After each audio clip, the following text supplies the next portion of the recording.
കണ്ണൂർ പയ്യന്നൂരിൽ BLO ജീവനൊടുക്കിയ സംഭവത്തിൽ സംസ്ഥാന വ്യാപക പ്രതിഷേധം. BLOമാർ ഇന്ന് ജോലി ബഹിഷ്കരിക്കും. രാവിലെ ചീഫ് ഇലക്ടറൽ ഓഫീസിലേക്ക് മാർച്ച് നടത്തും.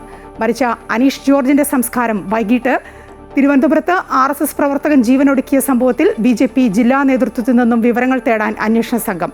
ആനന്ദ് തമ്പിയുടെ മൊബൈൽ ഫോൺ ഫോറൻസിക് പരിശോധനയ്ക്ക് അയക്കും. ശബരിമല സ്വർണ്ണക്കൊള്ളയിൽ ED അന്വേഷണവും ഉണ്ടാകുമോ എന്ന കാര്യത്തിൽ ഹൈക്കോടതിയുടെ ഇന്നത്തെ തീരുമാനം നിർണായകം. സംസ്ഥാന പോലീസ് രജിസ്റ്റർ ചെയ്ത കേസുകളിലെ രേഖകൾ ആവശ്യപ്പെട്ട് ED നൽകിയ ഹർജി കോടതി ഇന്ന് പരിഗണിക്കും. ദ്വാരപാലക പാളികളുടെയും കട്ടിളപ്പാളിയുടെയും ശാസ്ത്രീയ പരിശോധന ഇന്നു മുതൽ. കോഴിക്കോട് മലാപ്പറമ്പിൽ കുടിവെള്ള പൈപ്പ് പൊട്ടി ദുരിതം. ഫ്ലോറിക്കൽ റോഡിലെ നിരവധി വീടുകളിൽ വെള്ളം കയറി.